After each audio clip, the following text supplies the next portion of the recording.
Hello and welcome to another episode of Pitch the Podcast. My name is Tamia, and in tonight's episode, we have a very special guest with us by the name of Raul Esco. He is an up-and-coming rapper in the Florida area, and we are so excited to hear from him tonight. So, in tonight's episode, we're going to dive right into a couple of things, okay? We're going to talk about relationship, career, music, For sure. all in his business. Okay, so if there's any ladies out there who want to know what this is all like, go ahead and I'm getting into it, okay? So, without further ado, tell us a little bit about yourself. I'm 32. I'm a father, coach. I'm a warehouse management. I'm a mentor in the community, rapper, singer, songwriter, motivational speaker, along with other things. Oh, basketball coach as well. So, I just try to take the experiences I've had in life overall and just try to channel those into better ways of giving back to the community as well as positive energy. And then that ties in with my work ethic, which is, you pretty much know, tireless. I'm always working. Working forever, overnight, okay? You can almost never get this guy on the phone. It's ridiculous. Yeah. So what got you into the music? Family roots. My mom's side, very deeply rooted in church as well as music as well. And then my dad's side, of course, my cousins were deeply rooted in music. So my mom actually did a Broadway musical, like as a major. In high school, my dad rapped, and he was a DJ as well. And then we were raised in the church, so, you had to do the traditional singing in the choir. Oh, my God, do I know? Yeah, Lord, that do I know transitioned about to playing the drums, and that just turned into my love for music. I remember vividly, I would go to my great-grandmother's house after school, and she had this thing called a Florida room. Like, everybody, mama got that room, or grandma got that room. I'm familiar with the white, room. right? Yeah. The white furniture with the plastic covering. Room. But she had a record player, and it had my mom's high school record collection. So that's when I think I was in between 6 to 9 years old. I started jumping into artists like Prince, Michael Jackson, Curtis Blow, Wham, Make It Big, Rick James. El DeBarge was her favorite group, so all his stuff. Lord. Yes. And Earth, Wind and Fire, just a plethora of 80s and 90s artists, 70s as well. And then from that point on, I had an ear for music. See, I was kind of like that, but I didn't really realize I could sing until one day, because my father swore to God he was a DJ. Yeah. Right? So he bought these turntables one day, and he brought them home, and he was trying to mix and all that on the turntables. Yeah. And he was like, he must have known that I could sing, because I had no clue. Yeah. But he bought the turntables, and he called me downstairs. He's like, Mia, come downstairs. Let me come sing for me. And I'm like, sing for you, right?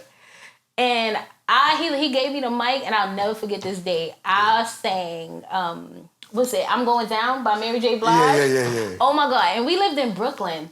So if you know anything about Brooklyn, if you live in a building, the high rises and everything, sometimes we open a window and everybody can hear you. I started singing I'm Going Down, I swear to you. The neighbors came knocking on the door like, yo, who's that? Yeah. And my dad is like, oh, that's Tamia. My father's from the Caribbean. Yeah. So it was hilarious. Them island daddies different. They be mad hype when you do something real good, yo. Yeah. So he was like, oh, okay, this is what... He was like, yeah, this is Mia. And that was the day that I found out that I could sing. And from there, I've always had a love for music, too. So having that background where, you could kind of have it from young, I get it. Yeah, because it's like it alters your mood. Like the song you play could literally be your mood for the day. For the entire day. Yeah, so I try to start my day with high energy music, pretty much trap. Yeah. Throwback rap, hip hop. You got to start the day off with trap. But do you sometimes find yourself listening to your own music a lot more than anything? I do, simply because I'm my hardest critic. So given somebody might love my song, and then I hear all the mistakes I made, and then... But then what do you do at that point? Because now it's full production. Now you've done all of your... It's full production. You've done the mixing. You've done all of that. Yeah. So now you go through and you find something that you don't... Well, the thing is, as an artist, you're always going to hear your... You always hear it, right? It's bad. The thing, it's terrible. Yeah, I even said it when I released my last single. Unique was there with me, and he was telling me, tweet that. I had a couple people that 92 legend, shout out 92, Shaq D, back at the crib. they all kind of put their input on it, and then like that first section was like the rough mix. Yeah. But like I said in the TikTok video, like literally the process of making a song, you literally spend days, hours, weeks trying to figure out what you want to put in. Then like going to the studio is literally like a 2-3 hour process of what you actually want to keep. Right. So I know in my head, oh, this hit because I need to get it out. But I listen to each track from like my first one to my most current to just see what I need to fix my next session. And then when you get to the next one, you're like, oh, we and the thing is, when you get your people that like really follow your music, they're like, bro, you sound better than the last one. That's what you want to hear. That's what you want to hear. You never want to get to that ceiling where, oh, okay, this is a typical Esco song. Right. It's a typical Mia song. She doing the same thing. She doing the same right, one, you got to same switch it up. Because, I Yeah. mean, everybody has a trademark. You know, Kevin Gates has his, Pharrell, Kanye, Jay-Z, Drake. Everybody has that trademark sound. Right. Everybody has the little thing they do, but I don't want it to be repetitive. I want people to see my versatility as well. You know? Right, because you don't ever want your music to get boring. Exactly, You know what I'm saying? You lose people like that. Yeah. So I know you said that you write. Yeah. When you write, right, what kind of mental space are you in when you write these songs? Does it come from like everywhere? Or are you like really, or like does something have to happen in order for you to be like, this song is about to hit? It's more like a mental thing. Like usually when I'm writing, I'm in my car. Like I work overnight. I can't have my phone in my job like while I'm working. Yeah. But in my head, I'll hear something, or I'll be going through beats, and then I'll get in the car like right before I walk in the house. I'll sit like 2-3 hours in the car listening to beats, writing. And you write in the car. I write. I hum the cadence in my head, and I play the beat over and over, and then I just write. Now, what they be calling this? They be like, so you can write a straight 16? Yeah, I can have a hook, a chorus, and all. Now, sometimes I call Cub like, how this sound? He be like, nah. That ain't it. Or I hear it in my head and I'll be like, okay. Or I listen to, like, I get inspiration from, like, stuff that's hot now because you want to be consistent. So you want to have a sound that's relative to what's going on right now, but at the same time, you want to stick to who you are as an artist. You know what I'm saying? So Which is always important. Right. So when you're able to rap and sing, it's kind of a gift. And most people now, the way the music industry is set up now is that you have to be able to do both. You right. Off top. And being able to be versatile too kind of opens up what you're able to do. Facts. As far as like how much of your music you could put out. Because if you don't really got to depend on people to do your background vocals for you because and you know all how that. to do it, yeah. Now, if I have to, I'll call, my sister or somebody I know can hit a soprano note, but most of the time, you hear my layers. They're mostly like high tenor, mid tenor, low tenor, or bass. And then you good to go. Yeah, you just need 3 layers. He said, I just high tenor, low tenor. Yeah. I'm staying in the box. Yeah, you gotta keep those layers because it's pretty much like playing the piano with your voice. Like, that's it.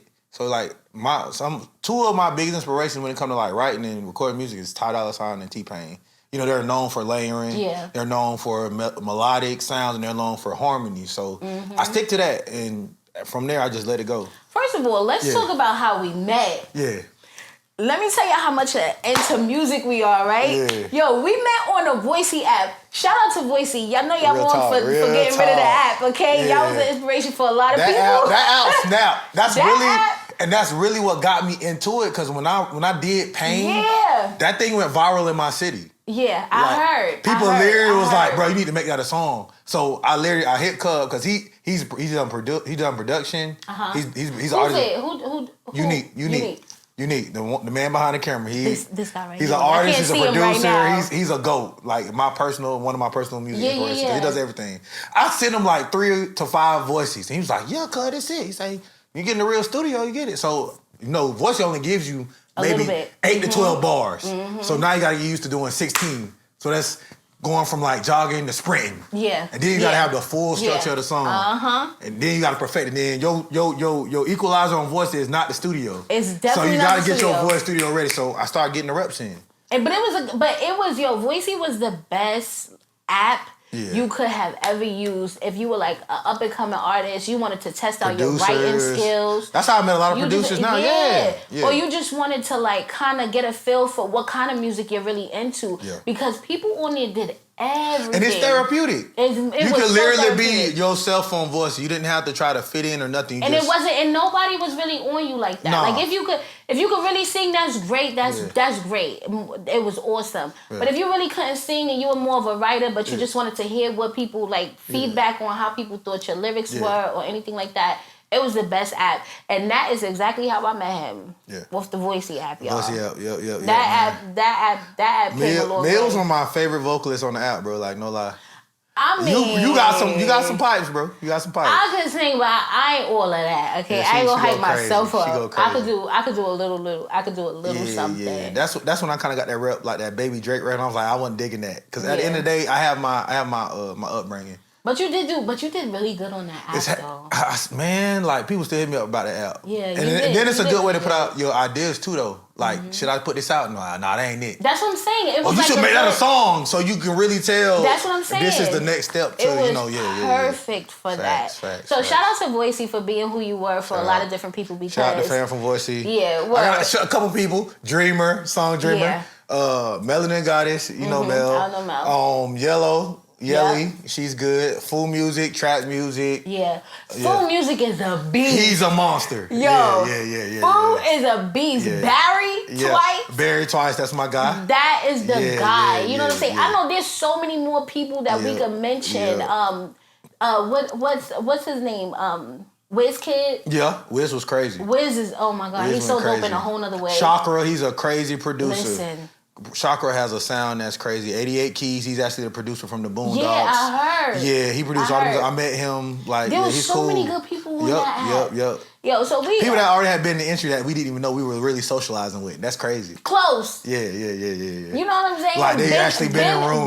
Ben Blaze. Yeah. Ben Blaze Monster. was the bomb. Yeah. You know he what died. I'm saying? Yeah. So there was a lot of great producers, and we can't mention them all here, but y'all know exactly who y'all are that we thought was great. I mean, even you know who was good? Who's good too? Romo. Romo Beats. Young Hibachi. Yo, he be cooking. He crazy. He really be cooking. Yeah, him and Track got that Texas sound on loud. Him and Track music, forget about it. Yeah. I'm like, Project oh my Poop God. representing for up north too. Yeah, he's crazy with the bars. All of man. them, everybody. Versatile. There's so many different people. Zarenzo, who could really Zoe sing. was crazy. He's crazy. Yeah. So that portion of it, I'm kind of glad that app came out because I know that probably got you with. It built my confidence, and the thing was, I was introduced to that app by somebody I know that's a musician. You see what I'm saying? Yeah, he was like, "Hey, bro." I had just moved back to Florida, so I was kind of just trying to level myself out, and I was stressed out. I'm not gonna lie, transitioning, going back to being on your own, to coming back to stay with family and getting into that whole thing. Like music was my getaway, so I was literally right to kind of clear my head. Like I go in the car, it ain't got to be nothing going on at the house. I could be off work and just go in the car and just go in, and that really kind of helped me kind of bounce out. Yeah, it's a stress reliever for real. You see what I'm saying? And that's what I'm talking about. Like music is so therapeutic mentally because there's so many people that go through like so much stuff that we don't even know about. But when you listen to their music, it's either you can feel a pain or you can feel a pleasure. Yeah. It's some toxic music out there. It's some toxic music out there. For sure. You either feeling pain or you feeling that pleasure. Yeah. But either way it go, it kind of goes hand in hand. Now it's like I know like a lot of times we don't talk about like mental illness when it comes to, I hate to say our community because it's the black community. We don't. We can be blunt. It's the black community. Yeah. I feel like a lot of reasons, like even with the crime that's going on today, or just the hate within the community, is because like a lot of conversations aren't had, and a lot of trauma that we have in our childhoods is kind of swept under the rug. Yeah, and a lot of people don't really talk about it. You know what I'm saying? No, they don't. But then too, even when you go through trauma as a kid, you don't really realize how much it affects you as an adult until you get there. And then when you have kids and you realize when you're parenting, it's a totally different feel. You don't want your kids to go through that trauma. So that's a big part of who I am as a father. Like, you know what I'm saying? Like, I could say like my trials as a kid kind of made me a better adult, but at the same time, it helps me how to parent better and how to approach my kids with a less aggressive approach. Growing up in the 90s, we had that old school, You do something, get smacked upside the head, get a belt, something flying from around the corner. And by anybody. Yeah, you had to work for it. You had to mow a lawn to get some shoes. You had to get a part-time job to get a car.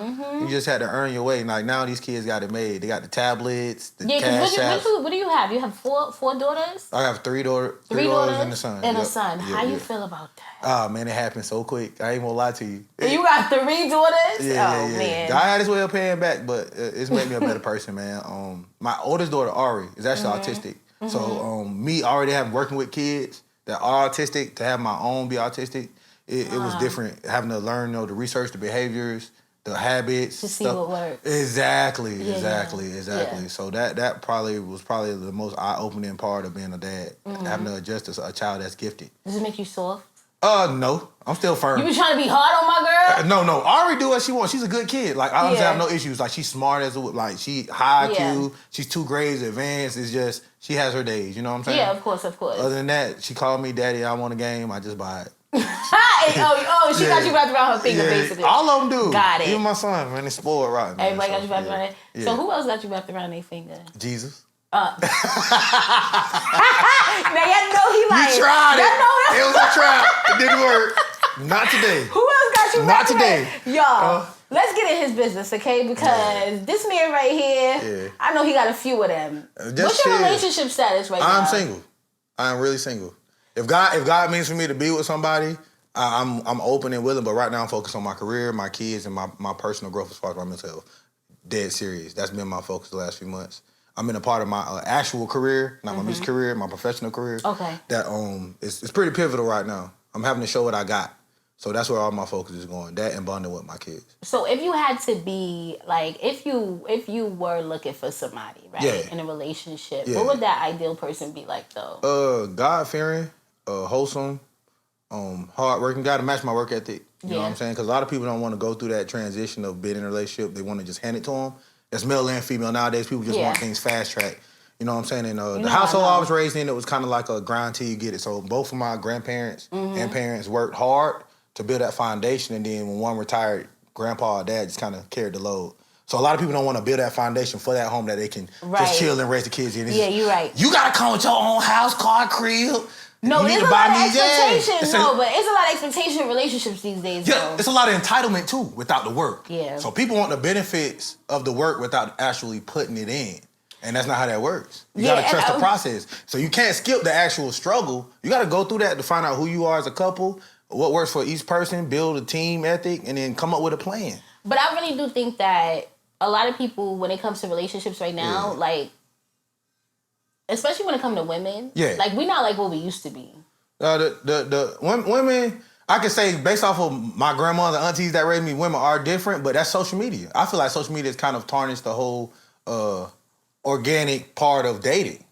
What you mean? It's thirst trapping and statuses and flexing, but people don't really got it. Like, you'll meet somebody that's beautiful, no job, sleeping on an air mattress, listen to Glorilla every day. Not sleeping on an air mattress. Yeah, they different out here nowadays. Not on no air mattress. It sound like you. I'm pretty sure you done met plenty dudes still living with their mama on mama couch, mama's boys. Like, people are built different. I really feel bad for this younger generation because even mentoring some of them or having them work for me at my job, you can tell the difference between how they're raised.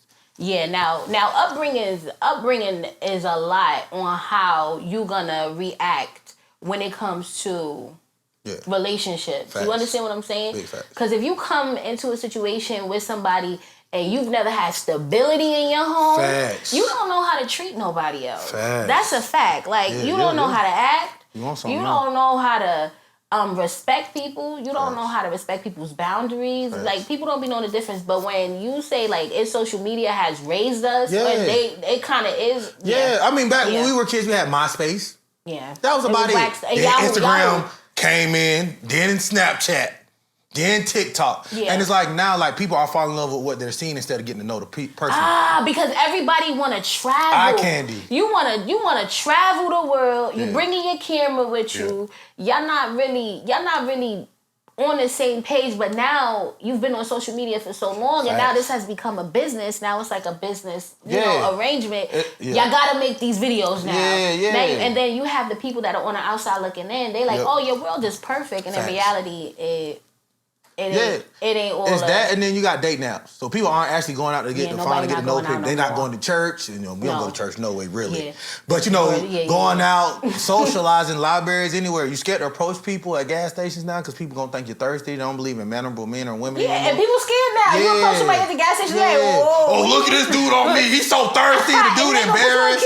They're going to blast you. You literally can't do nothing without somebody taking a picture, taking a screenshot, or recording you. So... But you know what though?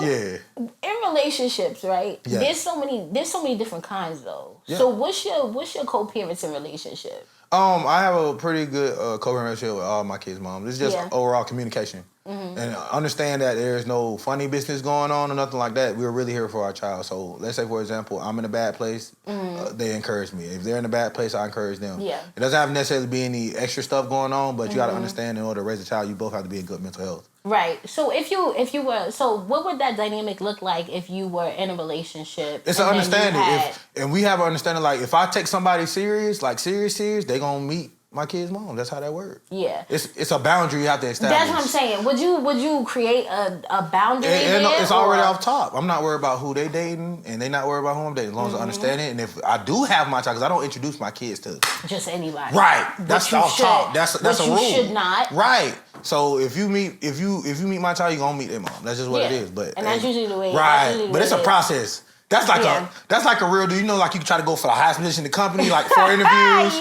Like you really gotta I really gotta be like rocking with you. Yeah. Nobody's gotten there, so. Oh. Yeah, my girls don't play. My girls don't play. Y'all hear that? Ain't nobody got there yet. My baby girls don't play. Listen, now we not rock climbing for you. No. So you better. You gotta get through the squad. We not rock climbing for you. The girls do not play about their daddy. FaceTimes and all these.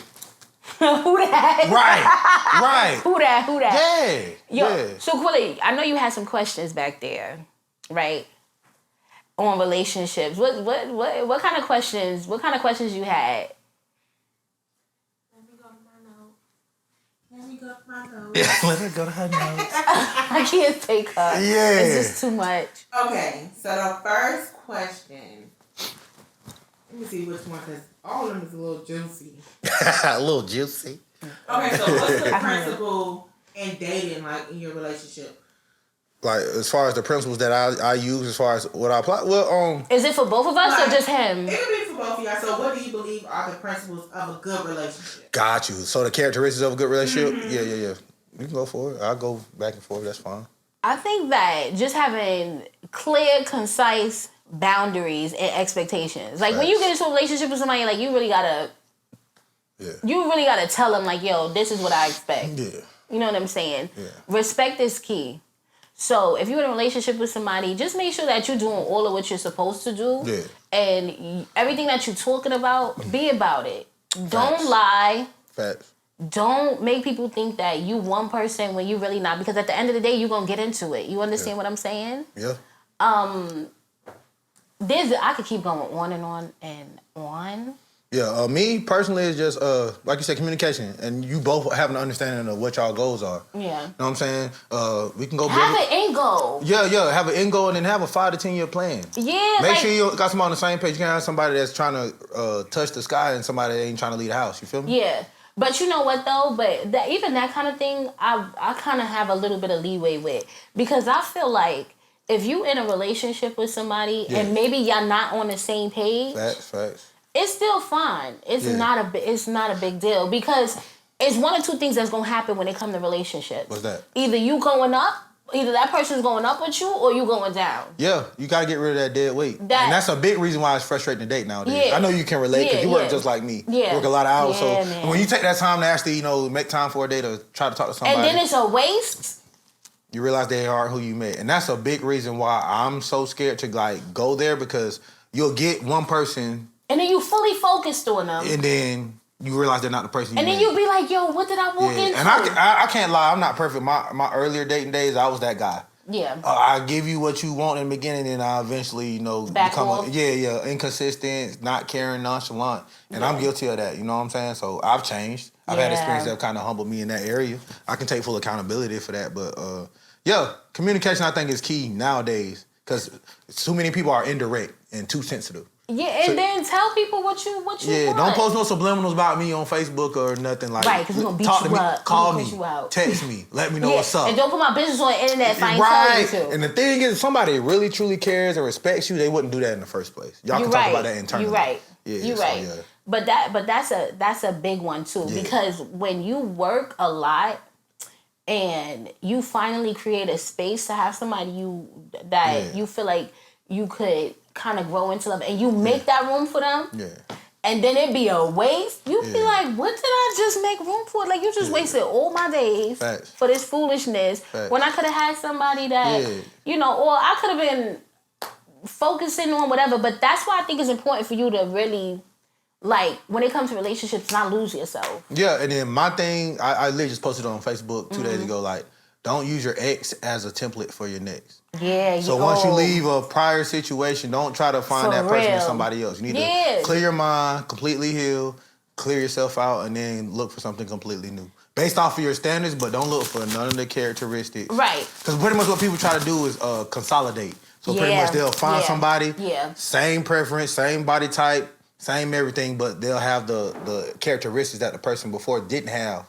And so you're pretty much, okay, say for example, I suck at cleaning and I leave the toilet seat up all the time. You're going to find somebody that look just like me, they got everything together, but they know how to put the toilet seat down. Yeah, you feel me? Yo, I was watching in the a gaps. sermon. You filling in the gaps. But I was watching a sermon, and that is exactly how this particular pastor was explaining relationships. Yeah. He was talking about how, you know, when you don't fully like heal from like your prior experiences, right, you just keep bringing those people in. So you could have 6 or 7 relationships. Yeah. And you still, in all of them, like you got one that cooks really well. You got one that you know, that probably put it down. Like put it down really well.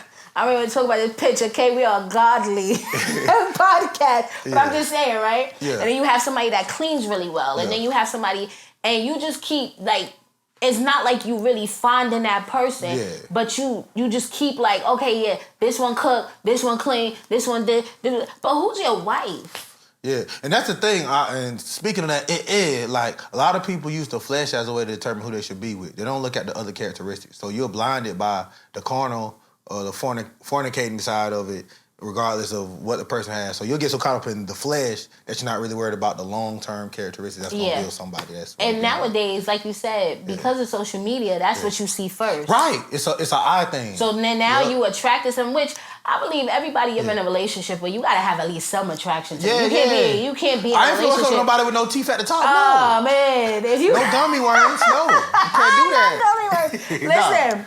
If you ain't got no teeth at the top, you heard him, right? He not into that. But if you could get some, but listen, for me, if you could get some veneers, okay, we could work something out. If you're under 40 with veneers, you need to stop. Just don't do it. Stop it. Listen, they make them good now, so don't worry about what he talk about for me, okay? Yeah, but y'all ladies out there, he don't want none of that, okay? He don't want no veneers. He need them to be all natural. She auctioned me out to the highest bidder right now. I'm just trying to get you married. I'm straight, man. I'm trying to get you married. Jesus said, nah. I'm trying to get you married. What other questions you had?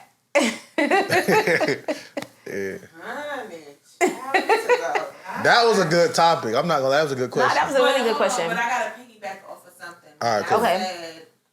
When Mia said, it's a waste of time. I don't feel like when you get in a relationship, it's a waste of time. If it doesn't work out, because everybody is there for a lesson and to teach you what you don't want, so you can set those boundaries. So it kind of helps you, like, all right, he coming over here. Hold on, let me scope you out, and if you show me those signs, I don't want to deal with it. And my thing is, like you said, it is a learning experience from each, but you're looking to progress when you're dating. So that's what she was saying. But like Tyler Perry said. Oh, here we go, Tyler Perry. Oh, God, here we go. You're going to have to, for real, you're going to have to go through a lot of broken hearts, and that one person might come in and fix that broken heart, and that might be your person. So you have to go through that experience with dealing with different people to say, okay, I don't want this. You got to X out a lot of people before you find that right person.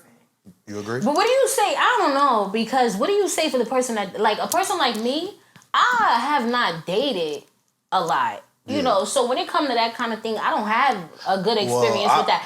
But I've never had the urge to be like, you know how most people be like, yo, don't put all your eggs in one basket. Like, no, like I want to put my eggs in one basket. Yeah, like, I it's don't old want... school. Like given back then, or like as we were raised, you pursue one, you court one, and you stick with that one. The way the world is set up now, you have to have options, because people look. They got options. Let's be real. Social media's helped the people that are less attractive out. You can take a certain angle, put on a filter, and then boom. You got 1 million dudes in your inbox. Yeah, you're right. And then you got some men that just don't care, or women that just don't care how they look, as long as they doing that or paying bills or whatever. So like, really just depends on what you like. But I will piggyback on what you said. It does help you better determine what you're looking for in a mate. So as you get older, and then the physical thing kind of goes out the window because you can get that from anybody. You really try to figure out who you are as a person, and then you're like, okay, this is what I want in a person. Yeah. And then sex isn't even included. You don't even care about the sex. It's just really about, can I stand being around this person? And first thing in the morning, do I want to hear them scratching their throat and digging in their ear, all that? Can I stand their morning breath after we drink? You know what I'm saying? Do they burn my ears or put too much salt on them? Like, you start looking at the little petty stuff. Yeah, but I do agree with you. There's a blessing in every lesson. Facts. Big so everything that you go through in life, I don't think that you go through those things by mistake. Now, we all know that God gave us all free will. Facts. To be able to do whatever it is that we wanted to do. Yeah. And so he already knows the plans that he has for us. So we're able to kind of detour that too because he gave us free will. Yeah. So there may be some situations that you get into where you kind of took the detour route and that wasn't a part of the plan, but but it's a part of the plan because he already knew you was gonna do that craziness. Yeah. But learning from your experiences is important. And in life, you can't really go through life. Like, what would you say your life could be like if you didn't have experience? Yeah, you know what I'm saying? I think a big part I've learned these last couple of years is that you have to kind of learn from cycles. Yeah. A lot of times, a lot of us have habits that turn into cycles, and then they become a way of life. So, they usually say, you in medical, 30 days to break a bad habit? Yep. You know what I'm saying? So, we have to kind of detox ourselves so what we know isn't going to be beneficial to our health as well as our relationships, and then decide from there what we're going to do. Exactly. So that was a good point. That was a good point to make. Yeah. So the next question is, can men take the same hurt that they give to women? Ooh! Cuz put his head down. Pause the camera. Don't put them on blast. Listen, no. I want to get the real down and dirty answer to this because some men should go for it. No, they can't. These men be out here menning, okay? And they do whatever they want to do. They get you, they get two more, right? And then when you go outside, now they crying and weeping, all right? Keke Palmer, perfect. No, but my girl's handling that with stride. Yeah, it depends on the man. You got... No, but if it was you specifically, like... Me? No. Hold on. I don't think it's all men, even a good man. Yeah, but it depends on the man. But can y'all handle that hurt? You got men that me that's savages. Oh, she gone cool. I can slide. Wait, hold on. Now I should have been in this camera, bro. Yeah. But when you say that, it could be the most thuggest, hoodest guy ever. Yeah. I don't know if you can use the N-word. Right? No, not on this podcast. We can't do that. Not on the pit. So the realest and hoodest guy. Yeah. And they still can't even take that hurt. I understand that, but it depends on the man. Just like it depends on the woman. I see what you're saying. Yeah, but I think that it depends on what you've been through. No. But what I think he's saying is that if the man doesn't have like an attachment to you, what? Why unique? It's some situations where a man. What you want to say? If we being real, it's some situations where a man waiting for a woman to do something so he can go on about his business. But and vice versa. But then if a man, hold up. There's been a scientific. Research, here we go about these sciences now. Over 50% of women in America admitted that if their mate pass away or leave them, they have a backup ready. It was on the national news, CNN. Nah, I ain't see that now, but... And usually the work husband. The women? Yeah, the guy best friend or some dude that's been waiting. That's probably in a better position than the man she with. But that's if your husband deceased. That's true? But... No, that's in all... Husband deceased or not, if it's a man, your man say, hey, I'm gone. You got another one waiting. And the way social media is set up, I guarantee you, if you put an ugly dude and an ugly woman, talking about ugly, up and say, hey, I'm single, that guy ain't gonna get that many hits. But that girl, it's going down in the DM. Boom! It's going down in the DM. Because it's like... and that goes back to what... this goes back... Some men don't care. Yeah, you're right. Women, y'all have a standard. I will give y'all that's what I'm saying. Y'all have to be attracted in some way, whether it's physically, emotionally, financially... You know what I'm saying? Something's happening. Something's attracting y'all. But men, they just worried about doing what they got to do. Yeah, some people, yeah. Yeah, that's all I need from her. And that's it. Yeah. The sister girls be boo-hooing, honey. Yeah. We be boo-hooing when y'all be ready to go. But I don't think we boo-hooing too much now. No. Because y'all got leverage. Yeah, I think we've become as savage as men. Y'all, now, let me not say we because I'm wholesome, okay? Yeah. I don't want to be in a man's role. I don't want your spot. I need you to do what you're supposed to do. But society's been set up for that. Financially. I mean, really, me personally, and it's just me speaking from experience. I know women have their dumb, but there should be no woman that has a problem getting employed or getting some kind of side hustle. Y'all literally just have to find a product, posting it. It's going to be at least 10 to 20,000 men that's going to support it. But I don't Based know. Off of just but attraction. I still feel you can literally cook food with no seasoning. A man will be so infatuated with you, he will get on the camera and eat that bland food just to let you know. Yeah. But I'm a firm believer in the man handling what he's supposed to handle in the house. Facts, you gotta structure. Like, you know how some people be like, oh, that 50-50 thing. Oh, you pay 50% of the bills, I pay 50%. I ain't never doing none of that, okay? Now put that on my list, okay? Yeah. I'm not never doing none of that. Every situation is different, though. You are the man. You are supposed to be there to provide. You are supposed to be there to take care of the home. Every situation is different, though. Now, am I gonna work? Absolutely, because I ain't ever coming to you to ask you to buy me no cheeseburgers because I'm a healthy girl and I love to eat. But you are, though. But I'm just gonna ask you just because. Y'all don't like to spend y'all money. Spend our money. You gonna ask for that cheeseburger. We do love to spend and we love to eat off y'all plates. Exactly. That's the point. I feel like it should be 50-50. I should be. No, but that's roommate. That's roommate. I'm saying this because you can't determine that based off of just like a blank canvas. Yeah. You know, you might have a girl that's holding down a dude that's in jail. You might have a dude that just got laid off at a job he's been in 10, 12 years. You might have a guy that's got a girl that's fresh off the street. She used to do other things. Right. You know what I'm saying? There's too many people willing to save people nowadays. Come on. Am I lying though? Come in. I'm not saying I'm one of those dudes, stuff? but we see examples of that all the time. You will literally have a woman on social media. I need a man with this, and that, and they'll go get a bum because they can control him. Because they settle. Right. They settle for anything. They don't want that pushback though. No, but they only settle because. But what? The difference is when women think of the 50-50 conversation. Y'all strictly thinking of money. Financial. Yeah. We ain't thinking of that. We thinking reciprocity. Yeah, reciprocity. That don't do nothing, don't bring nothing to the table. Mentally, like, it's a whole lot more. I need that emotion. I need that nurturing too. Absolutely. But when they argue about it, they strictly thinking about money. You right. Thinking like, yeah, we can do everything, but you ain't finna just chill. I'm not finna work a 20-hour day. You eating crab legs, going live on Facebook. That's not happening. It's not. I need something. Are you doing something? Right. I support your business if you got something, but you don't have to just sit at the house and chill. Yeah. While, you know what I'm saying? Now the 50-50 thing, I have a little maneuvering on. You know what I'm saying? Yeah. Because it depends on whatever it is. Yeah. Because for me, the reason why I'm not down with the 50-50, and I know that we just said, like, women, we automatically go to it being financial. Yeah. But that's really, in reality, that's really what it be. It be the money part. Because that's a big money, issue as far as divorces too. Yeah, because you'd be like, yo, you got the half of the mortgage. Now, in today's economy, do you feel like that's realistic?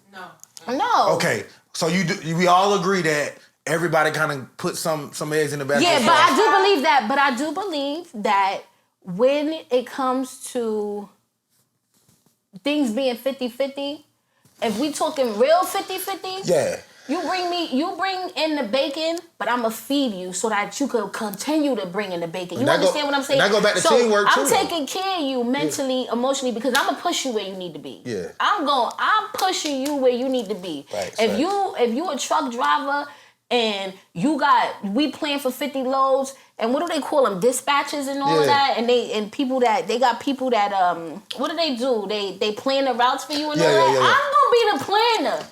I'm gonna be the dispatcher. I'm dispatching all the routes.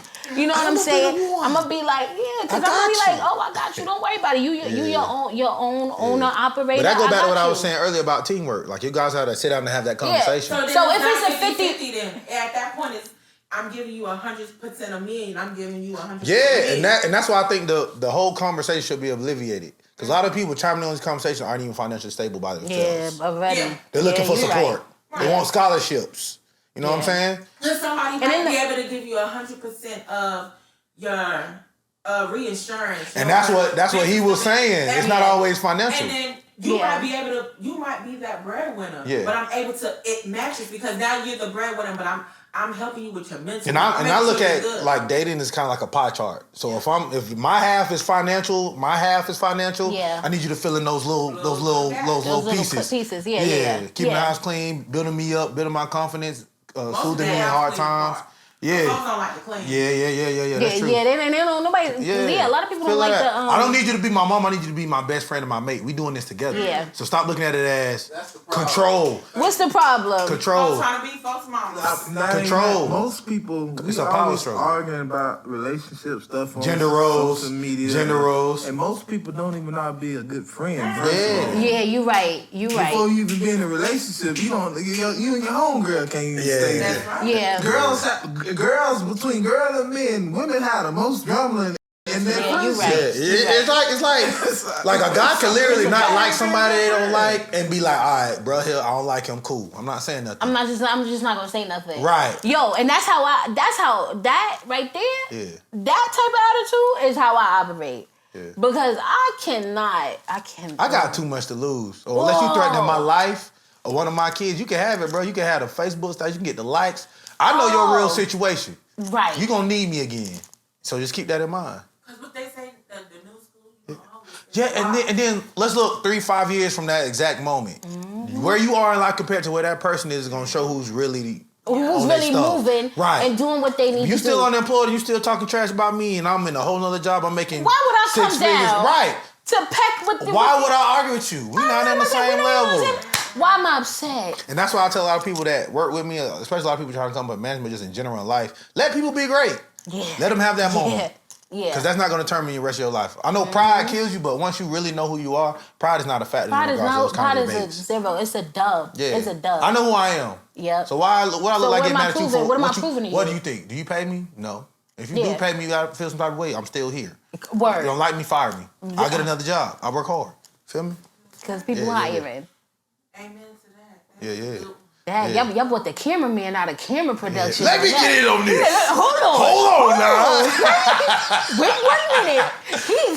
Y'all always just do it like this. Meek out there. What y'all meek? He said, wait a minute, because I can he done put the cameraman put the camera down.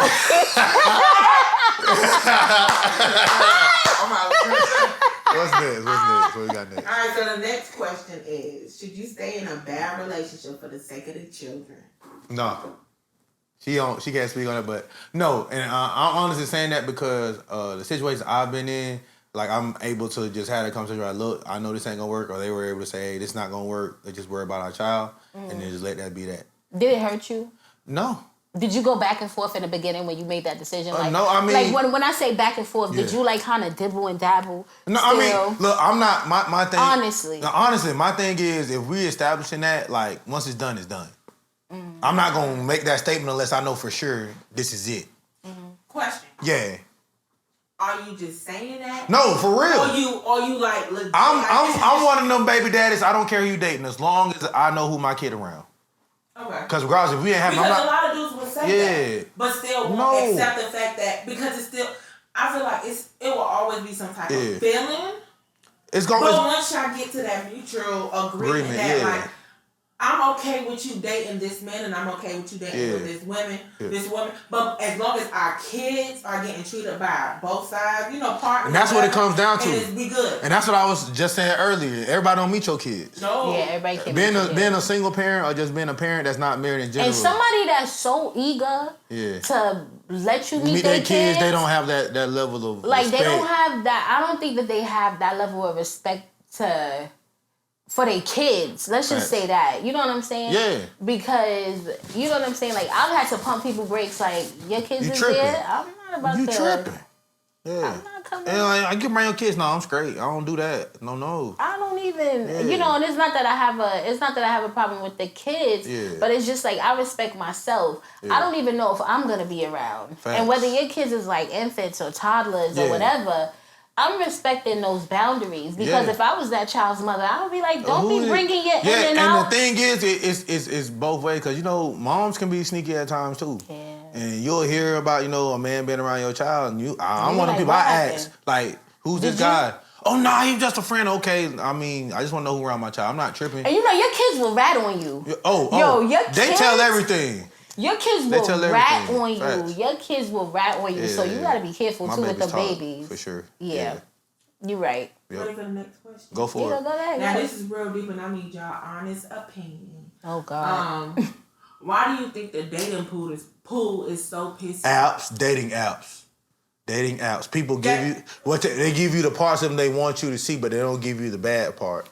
So pretty much, perfect example. You just watch fast food commercials. Mm-hmm. Y'all see the Whopper, the Big Mac. When y'all see that thing on TV, bam, that thing look good. I'm about to go get one. Right, you go to the drive-thru, that thing sliding off the side. Oh my God, they got mad mayonnaise on it. Yeah, the fries burnt, they hard, they crispy. The ice cream machine never worked. A word. You know what I'm saying? McDonald's. The Sprite ain't got no syrup in it, so you know what I'm saying? It's a lot of misconceptions.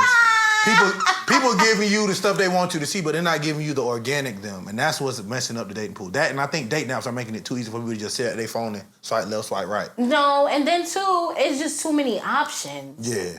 Like, people just got too many options. Like, nobody want to focus no more. But the morals of dating have been gone. Yeah. The minute social media blew up, those morals as far as this is the type of person, this is how you date, this is how I approach people, it went away. You can literally go on somebody's DM now, speak, and then you can be dating in the next week.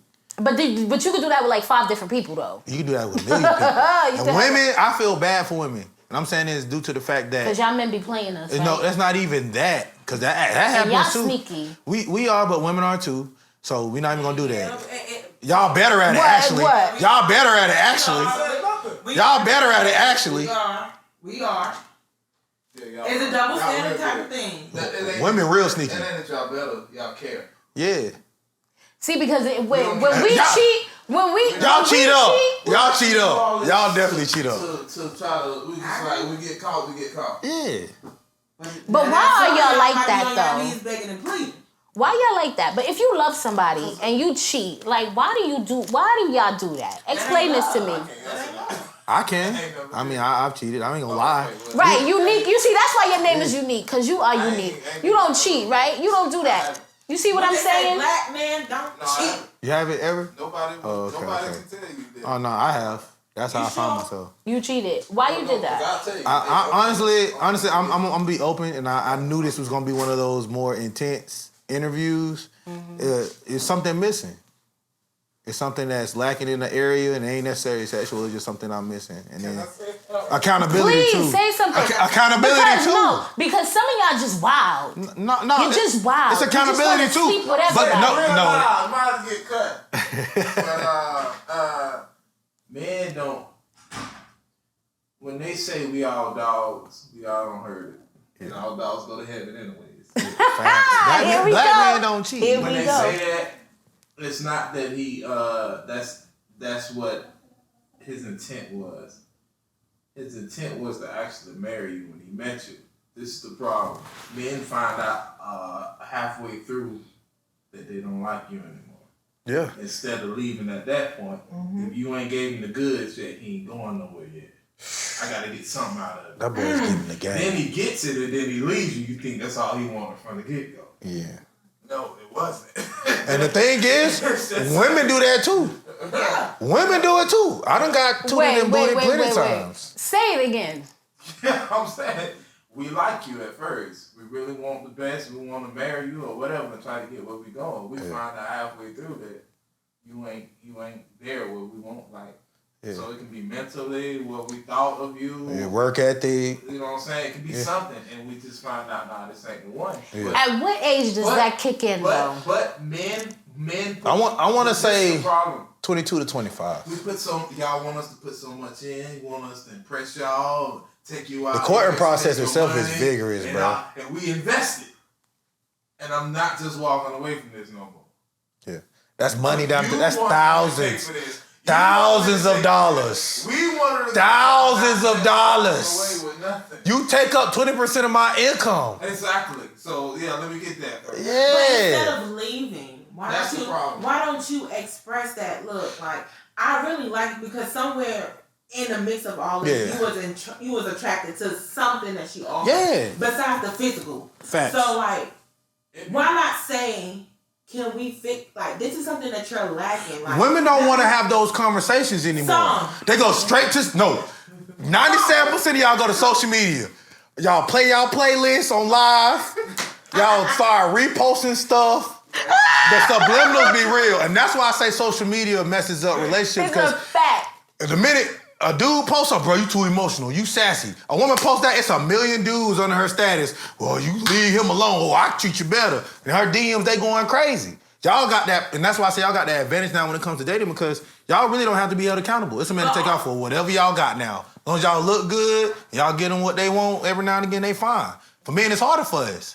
We gotta bring, you said we gotta bring the bacon, we gotta look good, smell good, we gotta be able to take care of our kids. It's a lot to come with it. And if y'all got kids, we gotta take those kids on too. So think about it. TD Jakes said it. You talking about sermons, you on a Christian podcast. TD Jakes literally said, most of a man's life is spent providing and holding his feelings in and stressed out. That's why a lot of men die at an early age. Yeah. You know what I'm saying? So I think that those conversations as far as men's mental health or just mental health in the relationship between both parties need to be had more in order for a more successful relationship. That's what we lacking. But also, I feel like women act the way that they act now because they're so used to men walking over them like they're a doormat. Yeah. So like it makes it a little bit harder for a woman to be more vulnerable like she should be. So now she acts. We know your guard's up though. We know your guard's up though. Yeah, but why do y'all play yourselves if y'all know that the guards is up and then when they let the guards down, that's when y'all get crazy. Like why y'all do that? Like y'all waiting, like you waiting. Then when the guards go down, everybody's like y'all just run like y'all got rabies. So check. That's cool for you to say, but I'm one of those men that my guard is up now, right now. Like I have a lot of women tell me I'm too nonchalant. I act like I don't care. I don't communicate enough, but mentally I'm in a place where I'm rebuilding myself. Yeah. So when a man reciprocates that energy, y'all feel like we shutting down, then y'all don't want to talk no more. Well, the thing is that with men, when y'all be like, yo, I'm rebuilding, I'm trying to get myself together, it's almost like y'all don't got no end point to that. It's like y'all rebuilding, and that's your excuse for everything. It's like, okay, so are we taking a year? Are we taking 2 years? Because I feel like in life, you're never going to be ready for anything. Like, nothing happens. You're never going to be prepared. So the thing is that you have to have some sort of breaking point where you like, all right, yo, I've rebuilt myself to this point. Now I can get to the next level with this person. Okay. Because I feel like y'all never get there. Like y'all always like, oh, I need to work on this, I need to work on that. But y'all don't get there. Look at you, me. I'm a piggyback off of that. And when I say why is the dating pool so pissy? Yeah. From what you said, it's because people are not done healing, don't know when to leave when it's time to leave. So we make the pool pissy. Yeah. Because we stay and we are comfortable and because he paying our bills and complacent. So we're able to take everything that he's given. And that goes back to conversation. It all go back to communication. So we add on to the pissy pool of dating because we don't know when to say, all right, this ain't for me. And it's okay. We can still be friends. We can dap each other up. We can say hi when we see each other. But I gotta just leave this because this don't serve me no purpose. That goes back to what you said. So can women take that same rejection that they put men through? Yeah, I think we. Oh yeah, exactly. Because y'all have a way of being very impulsive when y'all in y'all feelings. No, because go ahead. Because of history. Wait, hold on. Women can't get what they want. It's a World War III. Yeah, but that's because you guys have let us on so much. Because it goes back to what you said. Y'all have led us on so much. And then when you don't want us no more, you just drop us. And now we left, and then a lot of y'all don't give women closure. Y'all just go about your business. It's like you said, in the beginning, you knew what you wanted when you got there, and in the beginning, she probably was exuding all those things, and then somewhere along the lines, y'all lost it, right? Yeah. And a lot of y'all don't give people closure. Like, oh, yo, this is the reason why we not working. Because even a good woman could lose a man if he just don't want to be there. A good woman could do that. She cook for you, she clean for you, she supporting you mentally, emotionally, and all of that. A good wife, but maybe not your wife. You understand what I'm saying? You're going to dog her out. So if a woman, and a lot of times we run into these things where it's like women, we kind of build men up for the next one. And it's a fact. That's a fact. Because we do all these things. We teach you how to pay bills, how to use your checkbooks, how to balance things out and all of that. And you take that same energy and you go ahead and you go into another relationship. And it's like, why would you do that? But then y'all wonder why the woman acts the way she acts when y'all decide to, you know what I'm saying, dip out on them. But it's like, because I just gave you all the parts of me, literally, all the parts of me, and you gonna go over here and in a month you married. And in 3 months you got kids. Do you and know, whatever. You know, but I get it, but I'm just saying, what you got? It comes down to one thing. Tell me. And I break this down. It's crazy you saying this because I be driving and certain stuff comes to me when I drive. And I always explain this to people that people only need what they need. It don't matter what you can bring to the table if it's not what they need. So you got a car. This car takes 87. That car takes 93. You can fill that car up, and this car takes diesel, whatever. I can fill that car that takes 87 up with diesel. Guess where that car going? Nowhere. So you draining yourself, and everybody starts with a cup. Yeah. And then you pour yourself into another person, and you pour yourself into another person, and you wonder why this ain't working, because they only needed that one thing. They found out a long time ago you ain't got that. They only needed that one type, but you fill it up with what they don't need, so now it don't work for them, and it don't work for you. Now you need somebody to point. But how do you balance that though? Because I feel like that's why people need to be. Yeah, go ahead. I'm gonna let you go. That's why you ask how people can just like you be with somebody 5 years and it didn't work out. Then they with somebody that's they married because whatever they needed, they got it from that person. Boom, and you did all you could with that one thing they need. Because everybody got that one thing that's that breaking point where like, no, I need this. And it'd be the simplest thing for somebody else to be like, look, I ain't doing that, you know. And that could be the breaking point for that person. And the other person got that. The thing is, especially us as men, we communicate that. Yeah, we will. And women are so stubborn that's not important. and know everything. I ain't gonna give you that, but I'm gonna give you this because I want you to have it. It's gonna take that. No, it's not. Same thing with women.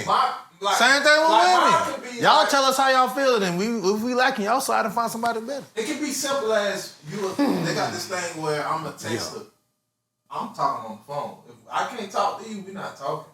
Yeah, because I'm not texting you down. But that's some people right now. That's ridiculous. They live off for that. You right. Yo, I be at work though. And he let it be talking about. I be at work though. I do though. And that's all that we ain't talking. And it's like life don't work like that. Because how you get to know somebody through text? I gotta, man, I like talking. I'm over in person. I'm old school. Yeah. I call, I text and I be at work. But calling. But that's why they leave when they find somebody else. But that's why you set those boundaries so they know. But because not every woman, because I from my past experience, I'm a person. You tell me what you need from me, and I can fit that into what I'm already doing for you. But once I set that into place and I'm pouring into your cup, and your cup got a hole in it, at that point I'm draining myself. So I'm making myself mentally frustrated and ready to beat you up because now I'm not beat him up now. No, for real, because now I'm pouring into your cup and I'm up late at night trying to figure out what can I do better for you, but you sleeping like a good little bear over here in the corner snoring. So it's like I'm doing what you asked me to do. So what else? That's what when you run into a person that don't know the need for themselves. Yeah. So that's what makes the dating pool. They don't have and that's what I think. But that's where I think it comes into play when it say men, when it be like, oh, there was the one that got away. Yeah. Because you were still trying to learn yourself during that process. And if you would have been able to focus more, you would have been able to get the girl, do what you needed to do. Because I know I'm one that got away for a fact. You know what I'm saying? Am I gonna be able to get B-roll? Yeah. We could. No, the gate I got the key to. So you could walk around the pool however much you want to. You just can't get in the pool. Yeah. Yeah, but you could definitely get in there. Yeah, for sure. Does it look good now? Yeah, no, I look good. Look how lit it is. You want to take a look? Yeah. So you'll be able to get some B-roll. That's gonna be fire.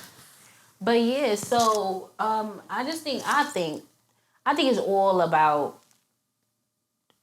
communication. Facts. Tell me, like me for me, tell me for me, tell me. Yeah. I don't want you. Y'all men don't be telling us, I don't want you no more. Y'all be trying to do the merry-go-round thing, like you stop buying us food and stuff like that, or when we call you, be like, yo, what you want? And then it's like, no, like be a man, stop being a coward. Yeah, but stop being a coward and be like, it ain't I even don't a coward, want you because a lot of times our frustration comes from y'all not being direct. Well, I don't know, because I'm going to tell you how I feel. You are, but... I'm going to tell you why that happens. Tell me. Because men can leave and still be friends with you. Yeah. Women can't do it. Yeah, but wait. A lot of women is not going to be your friend after we tell you. All right, but then why would you want to be my friend if you don't want me? Because it's still some type of attraction. No, but it's a fact.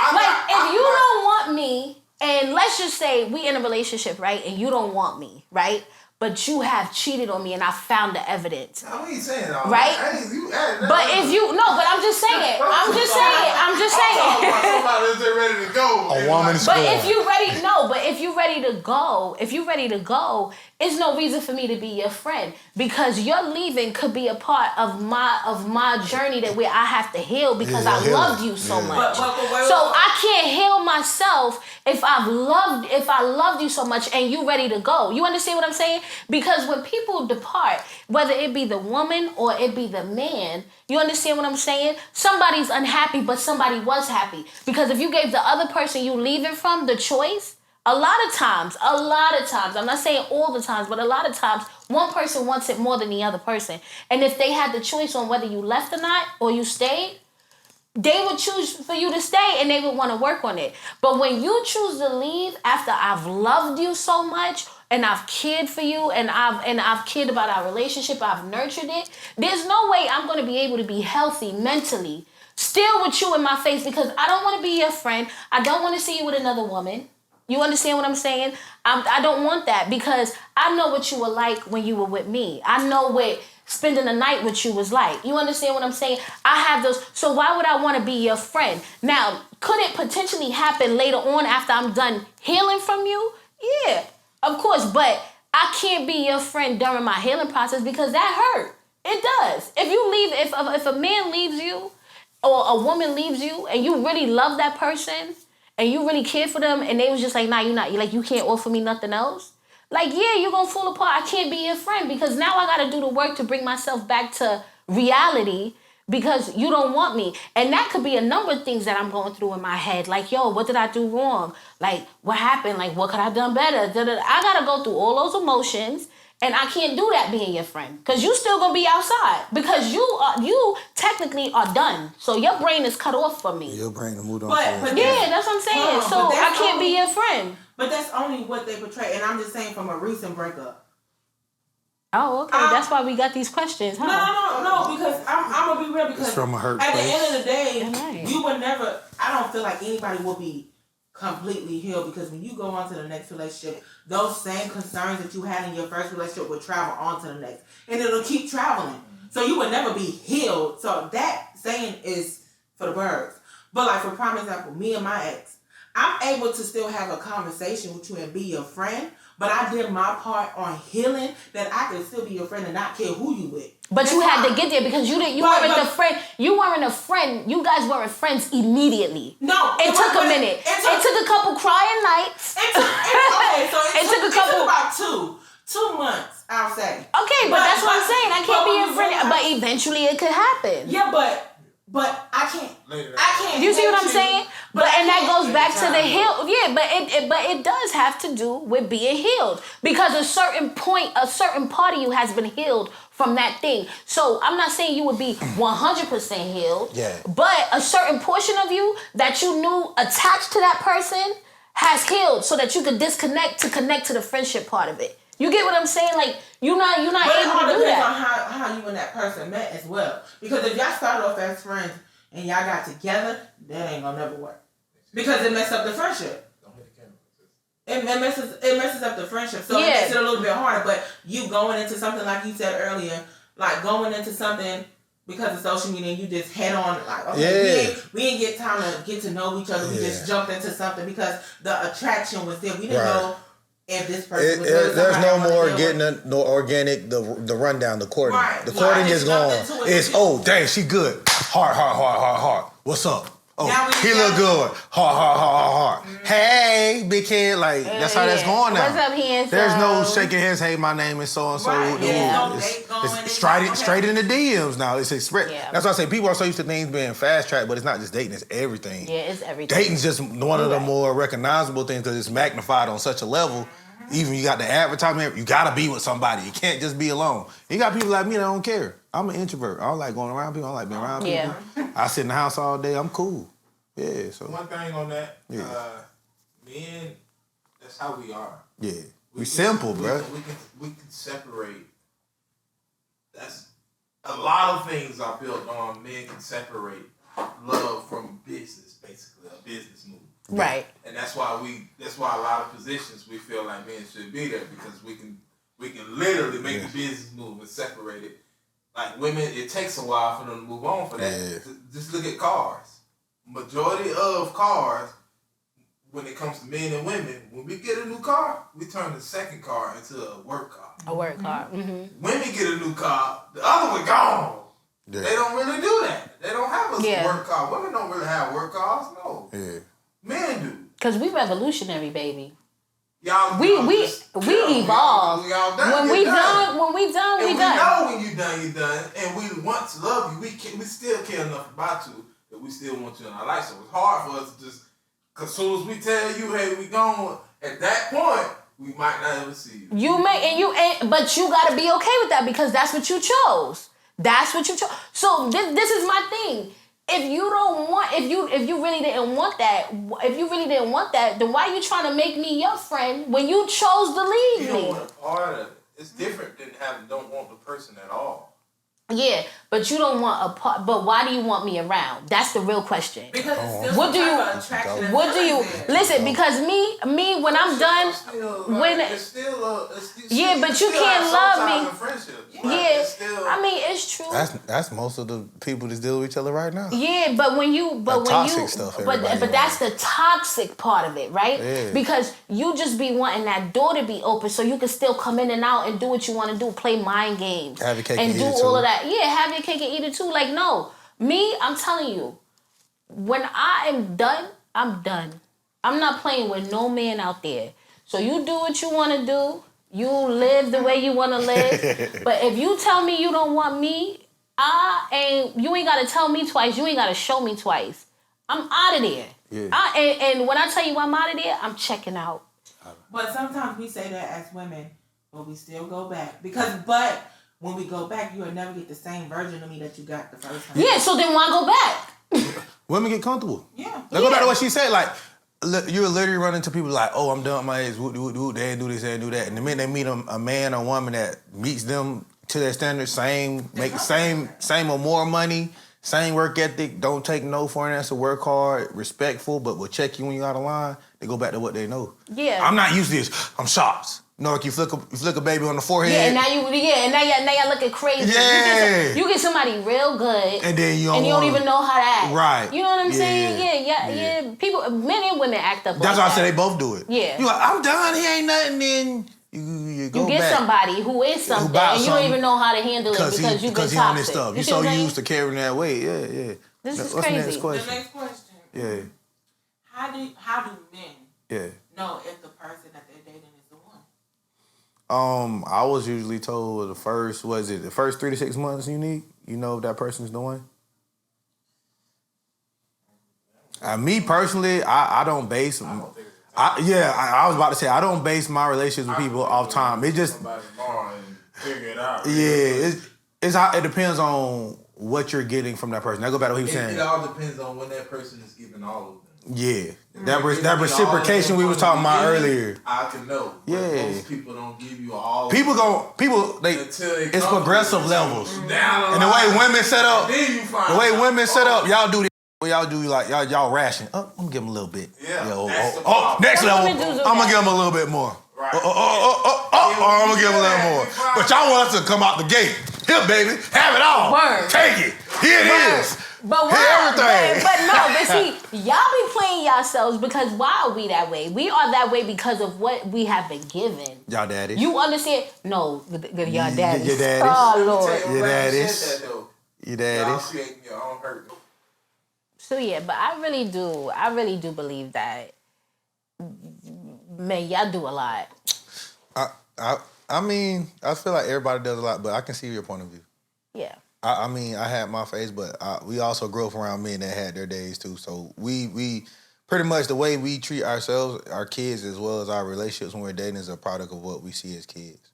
Yeah. And you mean like now cheating is actually been holding people accountable now, but you remember back in the day, grandpa and great uncle they stayed together though. They stayed together, but they had a side piece up the street. Yeah, they did. And your on uncle, the other county. Yeah, and you realize right. you go to those family reunions and realize your great aunts and great uncles all got different mamas or two from this. Yeah. Y'all right. Yeah, like now it can be exposed. Yeah. So that's why I say it's a pro of having social media because you can call people out on their stuff right there. And once people are put it open, they either can change it, just walk in who they are. Yeah. It challenges you to be your true self or cut out the bull. You know what I'm saying? So yeah. Yeah, because I think a lot of people, especially right now, even in you know, like my personal life, I think a lot of people having a lot of eye-opening moments. Yeah, you seeing people for who they are. Yeah, and then you see yourself for who you are. Facts. Because if you crummy, if you crappy, if you not really, if you a coward as a man, then it's gonna come up. Yeah. You know what I'm saying? Somebody gonna bring it up. Something gonna happen. You know what I'm saying? So, we got any more questions? Yes. I got a question for you. You know You what got a I'm saying? question for me? Yeah, this Okay, your podcast, you know what I'm saying? You Yeah, know me? sure, So I sure. got this one question. I mean, it's going to probably open up a whole nother can of worms, but how do you feel your upbringing or the things you've experienced as a child has an effect on your mental health as well as your relationships with people? Not just dating, but overall as a person. Yeah. For me personally, when it comes to mental health, and a lot of people may not know this, I have actually gone through depression. Yeah.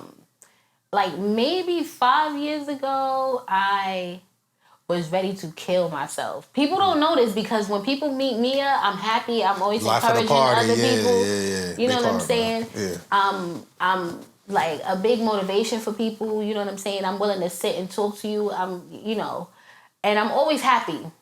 99.9% of the time you get me, I'm like, yeah, yo, what we got? Teamwork or whatever. But I was depressed. 5 years ago, I was ready to drive my car off of a bridge. I'll never forget that night. Yeah. I was driving home, and I just felt like everybody's life was moving, like moving quickly. Now, I was in the medical. I'm in the medical field. I have a great job. I make very good money. I am where I need, and this was even 5 years ago. Yeah. To the outside world, I'm exactly where I need to be. Right. But to myself, I feel like I could have more. Yeah. I could have a husband. I could have some kids. I could do whatever, and you see those kind of things. And for me, I was like, why am I not there? Yeah. You know what I'm saying? Yeah. And so this particular night, first of all, for like 2 weeks, I was like in the room with the blinds closed. I was late for work. I was falling apart. I could not even function. And then one day I went to work and I got off and I was just like, yo, I'm tired. Yeah. If I drive off this bridge right now, I don't have to think about nothing anymore. And at that point, I was like, yo, all right, let's do it. Yeah. I don't know what it was, but the Holy Spirit, God got me home that night, yo. Yeah. God got me home that night. When I got home, I called one of my sisters. And if anybody out there, y'all know me, I have 5 sisters.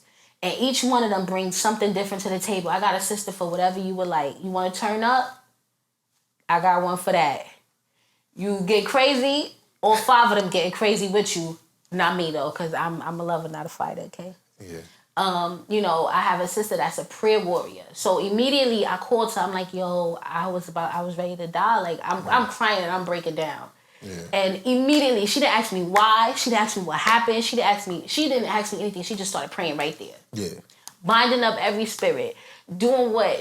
Right there, she just started praying and then she came. Yeah. And from there, I prayed and I fasted for 30 days. Now, when it comes to mental health and people dealing with depression and different things like that, a lot of people go see somebody for it. A lot of people get on medication. A lot of people do whatever.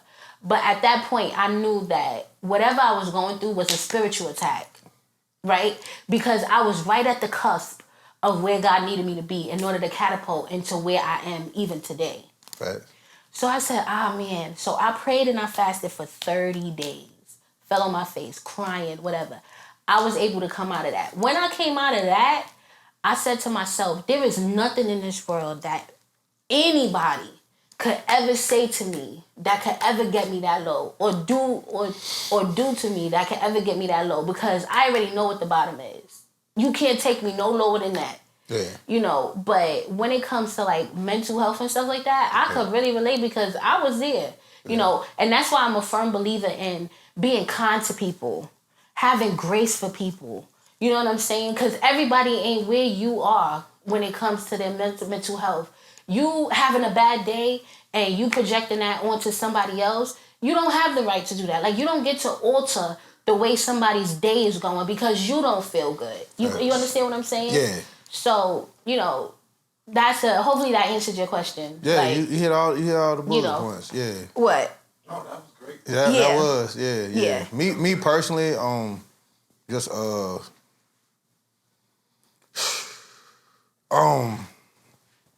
my childhood was crazy. I ain't gonna lie to you. Yeah. I'm just now getting to the point where I'm social again. So it was literally like a good 3 to 4 year spurt where I didn't want to be around nobody. Like when I moved away from home, I stayed away from home. I didn't talk to my family for like 2 or 3 years. I had literally went without talking to my mom for multiple years. Yeah. Same thing with my dad, based off of my childhood experiences. I'm not gonna get too deep into them, but overall, it's had a positive effect on me overall because I find out who I am as a person, but it's had a negative effect on me as well. So, it's a big reason why I'm single now. I'm scared of marriage because I've seen so many failed marriages. Yeah. I've been the stepchild that's been abused at some point, so that's why if I were to get in a relationship, I would know how to treat the kids that aren't mine. And then overall, I just know about those empty moments when my parents weren't there. And I can honestly say, like, as far as my grandparents, and Unique can tell you because he's my cousin through my granddad, like, they kind of filled in that gap. So even though I wasn't part of the family I wanted to be a part of, I was a part of a family. And those people, even regardless of what the circumstances are now, I still treat them like family. Right. So, like, it's actually helped me develop myself. My temperance is still kind of, I can get sometimes when I turn up, you know what I'm saying? But based off my career goals and what I want to be in life is kind of helping me. So I've been kind of just focusing, emphasizing my energy on taking that anger, that feeling of, I want to say resentment, and putting it into my work.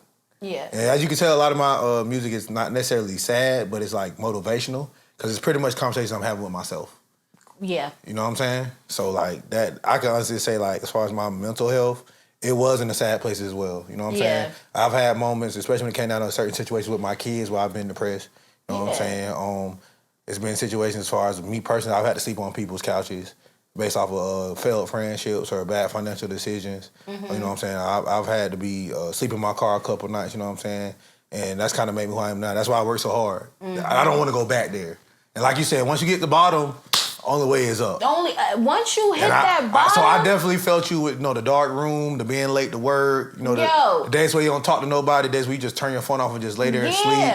And I literally had to I sat in the car and I talked to God. I was like, bro, this is it. I texted my grandma and told her like, tell my kids I'm gone. I'm good. You feel me? It be like, but it be like and I can honestly say, and I want to give them a shout out. My support system, bro. Like as far as the people that actually taught me to encourage me, my aunt Concetta, I'm gonna call her out by name, my grandma Deborah, of course. Everybody know that's my right hand man, that's my dog. You know grandma. She be turned up. My cousin Ron, who I'm real close to right now. I'm building a relationship with him. And then I have a friend named Milton right now that I met through Ron that kind of keep me encouraged. I talk to Unique all the time. Yeah. That's the cousin, but that's almost like a brother. So when he go through stuff, especially with kids, stuff like that, we always talk. So I've got some very inspirational people, especially men, in my life that are kind of teaching me to kind of not dwell on the negative and make positive. Make positive. Yeah, because that's the one thing. Like I said, like when you hit rock bottom, you know, like the only place from there is up. Yeah, you don't want to be there no more. But you gotta get there. Facts. But then when you do go through those things, you have a certain level of compassion for people. Like me, I've always had compassion for people. Even before, even in me going through depression, nobody knew. Yeah. Nobody knew. But people knew. My whole aura changed. Even like as a kid, when my mom was going through her divorce, you know what I'm saying? Like my coach called my grandma was like, T's not here today. He's slacking in school. He wearing dirty clothes to school. He was on me. And my grandma literally came to the park while I was hanging out, called myself trying to be a thug. Came and got me my junior year of high school and told me I'm graduating high school. She came and got me out the corner. You see? Yeah, moved me out of my mom's house and she got me. I'm telling you, but glory to God, when you are able to come out of that, and you don't. It's a testimony. Unscathed. It's a testimony, dog. And it's like, what could anybody on this earth tell me? Yeah. Because I already know what the worst is because I've had to experience and that. Then what could you tell me? Me personally, I done been out here. You know, these tats ain't come from nothing. You know what I'm saying? So I done been in near-death experiences. You know what I'm saying? I done been shot. I done been stabbed. You know, I've had come to God moments where I know God spared my life. You know what I'm saying? I've had dreams where I've left and came back. You know what I'm saying? I'm not gonna get too deep. I don't want to scare people. Yeah. But I have a gift of visions. So like a lot of stuff I see before it happens, I can see it in dreams. People, I get significant dreams as far as snakes. You know what I'm saying? Waterfalls. I can see, you know, things or feel people from dreams, and I kind of hate it because it's scary at times. But a lot of times I know God be like talking to me through dreams. So that's another reason why I was able to deal with my depression. Like he talked to me. I'll talk to him and he'll just give me a sign. Yeah. Or he'll have 3 or 4 people call me with the same conversation and give me confirmation like, this is what you should do. And then you be good to go. Yeah, I'm big on reassurance, bro. Like one of my love languages is words are affirmation. So I want to know I'm doing the right thing, and ain't necessarily got to be a relationship.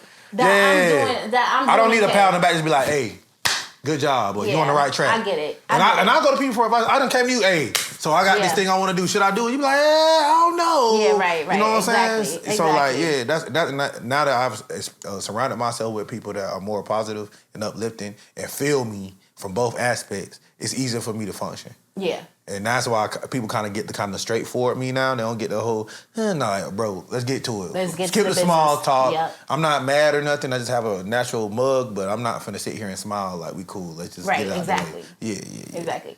I feel like that was a great like wrap up. Yeah. Yeah. Because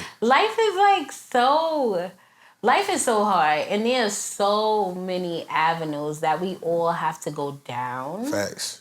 So many streets, so many roadblocks, and all of that.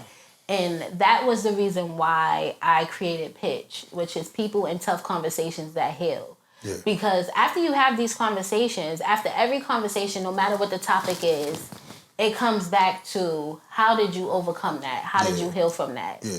So I just want to say thank you so much for coming on. Yeah. I appreciate you. This is appreciate you, man. I'm so happy to have you. I think our conversation's been great. Big shout out to Unique Productions for the videographer, the director. He's the GOAT. Yes. Shout out to Sis in the back. Yes. Big shout out to Aquila. Shout out to Aquila. That's my sister, y'all. Shout out to the Florida fam. All my homies in the Deuce, the 4501. Yeah. My new label, Above the Records. Shout out to my sister Jazzy Ray, my manager, my A&R, Unique. And I'm just looking I got some work coming out. Oh, yeah. Make sure you tell them. Yeah. I got a song. And tell them where to find you. Find me on Instagram. Give your hashtags. Instagram, Snapchat, and TikTok. Raul Esco 863. That's RAULESKO 863. My Facebook is Raul Esco, first name, last name. I got all kind of content. I do music, but I also do motivational videos. And I also have open conversations as far as just mental health or just things people should think about in society. You know what I'm saying? So I'm not just a one-trick pony, as they say. Yeah. Like I'm kind of somewhere everywhere. You do a little bit of everything. Yeah. And I wanna give a special shout out to Unique. Cause he did a really good job, y'all. And I know like a lot of times. I told you though. When it comes to like podcasts and videography, a lot of people don't share where they found these things. Especially if you're an up and coming podcaster, you don't always get the information that you need. So if you guys are in the Florida area, Unique is in the Florida area. Turn around so I can see you. So I can see your Instagram, or you want to tell them? It's at Unique Productions, but it's spelled not a spell. All right. So if you guys need a production team or company that you need to use, you want to go to Instagram and you can find them. On Instagram, he's at Unique Productions, and that's UNIQUEPRODUKTIONZ, baby. If you're looking for him on Instagram, if you need to run the name back, go ahead and swipe back just a little so you can get it. But if you guys are looking for him on YouTube, it's at Unique863, and Unique is spelled the way it's spelled, all right? All right, y'all. So make sure y'all look out for that. Thank you so much, you guys, for being a part of Pitch the Podcast. Yeah. I appreciate each and every one of you guys. To my kids, Daddy, love you. I love this guy. Shout out Grandma. Shout out Auntie. Shout out Mama. Shout out all my siblings. I love y'all. Shout out the fam. And tune in to Pitch the Podcast. We out here, y'all. Season 2 is here. Go back and check out Season 1. Sis got last but not least, the ghost. Y'all gotta definitely give something for the people that are going through any type of mental health right now, currently. What's words of encouragement? Words of encouragement. To keep them pushing. Hey man, look, my routine: pray, meditate, self-assess, and then every day you go through something, leave that in that day and move to the next, man. Yeah. Take time for yourself. You got to. Take time for yourself because if you don't work on yourself, if you don't spend time alone, it's not gonna work. And then get yourself a village. If you have a village of people that can support you and get you through those tough times, you want to use them because it's gonna be very important. That's gonna be very important. Shout out to my sister Shanira because she be holding me down 100%. Shout out my OG overseas serving the country, Colonel Rashay. Love you, man. I hope you see this. Hope I'm making you proud. So y'all, if y'all dealing with mental health, be encouraged. Keep your head up.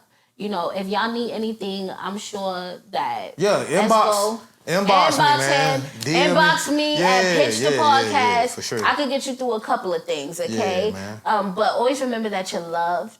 You are worth it. Your life is worth it. Everything, because it's a reason why God created you, and it's a reason why we're all here. We all have a purpose. So if you don't know what your purpose is, keep striving to find it. And for the men that's out there working your butt off, you trying to provide for your kids, and people tell you not doing enough, man, keep going.